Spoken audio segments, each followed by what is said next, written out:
Hello everybody, welcome to YN. Today we are watching an honest trailer for a movie. You know, that movie. The one with the guy that swings on the thing and crawls up the other thing. And it also has that girl and that other guy and that villain and that other villain and that other villain and that other villain and that guy's aunt. Yeah, y'all know that movie. Minions.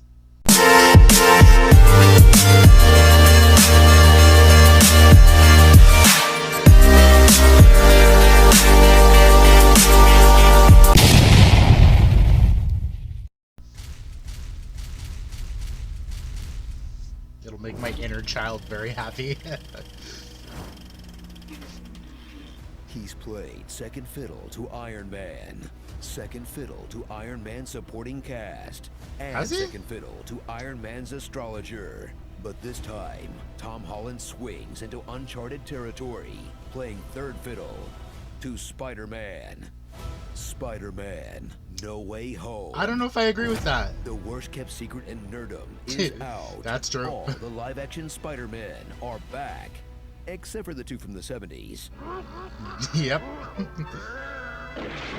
And Japanese Spider-Man. They've taken a break from either starring in Oscar-nominated movies or narrating The Boss Baby in a film that pleases everyone from millennials who look as old as Toby did in Spider-Man 1 to younger revisionists who insist everyone secretly loved the Andrew Garfield movies. Red boy, huh? With so many in-jokes, memes, and references. You know, I'm something of a scientist myself. You'll swear you've been in a coma since 2014. You are amazing. No, I kind of needed to hear that. Thank you. Huh, doesn't really sound too bad, actually. I want to forget. You're so soft, Poop. I've been a bad kitty. Oh God. Spider-Man's identity has been revealed, and Peter's only solution is to brainwash everyone so they forget all the horrible things he's done. Tony would be so proud. Thrill as he teams up with the Sorcerer Supreme to wave his hands around and say he's not the Sorcerer Supreme anymore. Until the Sony films pop out, pulling in all the characters you loved, some of the characters you forgot about, and none of the characters Sony would like you to forget about in this potentially cosmic threat that sounds like a job for Doctor Strange. But this time he's been replaced with someone more like Dr. Oz. I'm sorry, sir. You should not be able to do that. Oh, I get it. I was like, wait, what? For 12 hours. I know. If he turns out to be a Skrull, I'm gonna be so pissed/pleased with myself for calling it. While Spider-Man is busy fiddling with two different magic boxes, discovering the scientific cure for evil, and other relatable teenage stuff like dating Zendaya or being too famous for college, you'll catch up with old pals like Flash Thompson, a bully who's taken so many L's he had to green screen himself into a party, the faculty of Midtown High, who really deserve their own Disney Plus series. Please? Yes, they do. Right. Stop. We don't. That's all. A sad happy. I could have been more fun. Hang on again. Wait, when do you think? And Aunt May, who's ready to graduate from being a female sex object to being a female sex object killed off to motivate the male hero. Aw, don't feel too bad, Pete. Everyone you love has to die no matter what universe you're in. My Uncle Ben was killed. It was my fault. I lost Gwen. Okay. She was my enemy. Why are you crying? This is supposed to be inspirational. Watch Marvel pull off a Sinister Six -1 like it was no big deal, featuring Willem Dafoe's iconic Green Goblin, one of the best comic book movie performances ever. Yep. Norman's on sabbatical, honey. Alfred Molina's well-earned victory lap as Doc Ock Yep. when he's not being roasted by Zoomers. Dr. Otto Okay. Wait, no, seriously, what's your actual name? Jamie Foxx's Electro, who improves on his debut by changing every single thing about it. Yeah, that's what I thought. Get a makeover? Sandman's there. And Lizard, who they keep in a truck to hide the fact that he looked better 10 years ago. Even Reptile in the new Mortal Kombat looked better. Even Reptile in the old Mortal Kombat looked better. But Spider won't give up on curing all these bad boys of their impure thoughts. In fact, he'll dose them with hot liquid therapy, then portal them back to the lives they've already ruined. Thanks, Spider-Man. Norman Osborn may have lost his son, company, and reputation, but now he'll be able to feel crippling regret over it. What have I done? So get ready to cheer when you see it in theaters. That's great.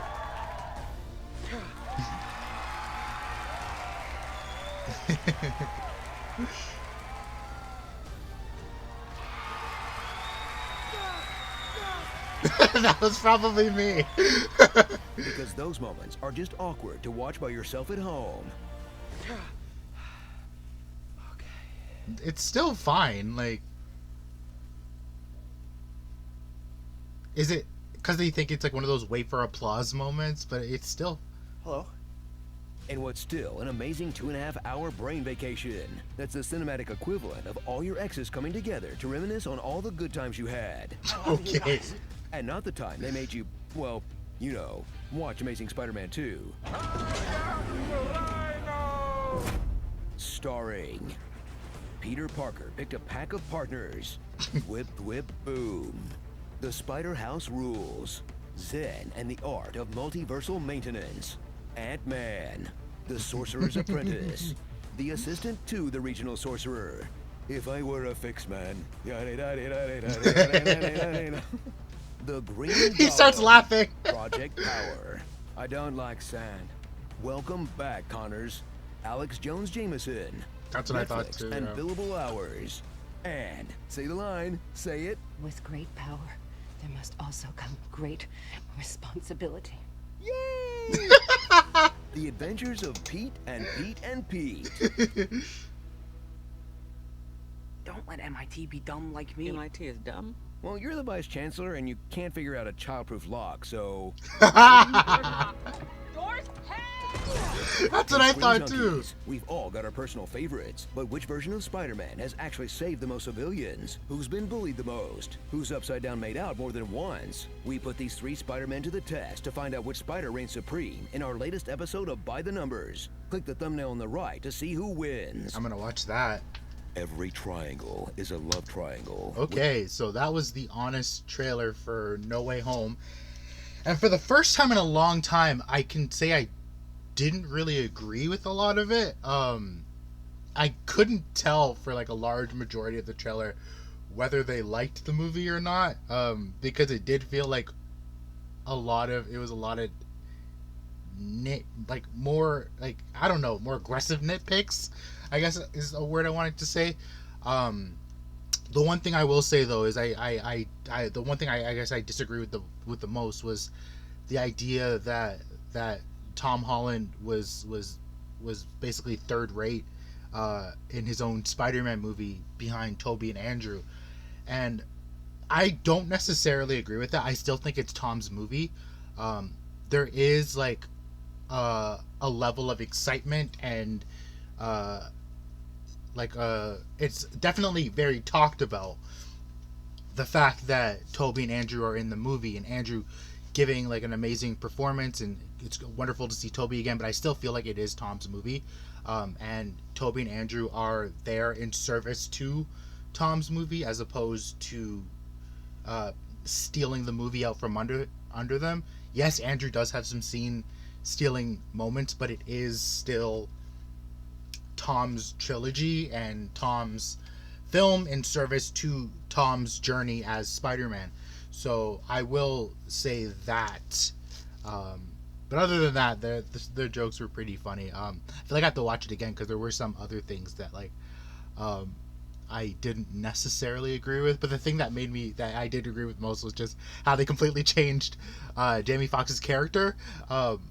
Which I honestly got, because I was like, yeah, no, they didn't he, like, even rewatching Amazing Spider-Man 2, his character does feel like a little out of place and doesn't really work in terms of the story. It just feels weird and it feels awkward. But I will say this about Amazing Spider-Man 2, as much as the movie kind of drops the ball and a lot of stuff, there are really, really great moments in it. I have been a defender of Amazing Spider-Man 2 for the longest time. While I do recognize that there are many unforced errors, there are great things that make up for those errors, such as the cinematography. I think in both of those movies is really, really good. The web swinging in it is awesome. Andrew's performance, his chemistry with Emma Stone is wonderful. And the visuals are really, really good too. That was the honest trailer. It was weird. It's like the first time I didn't really agree with completely with an honest trailer, which is rare. That's never really happened with me before. But I still liked it, and I hope you guys liked my reaction to this trailer. If you liked what you saw, please like, subscribe to YAN, and I will see you all in the next video, which is me reacting to a Minions trailer. See you.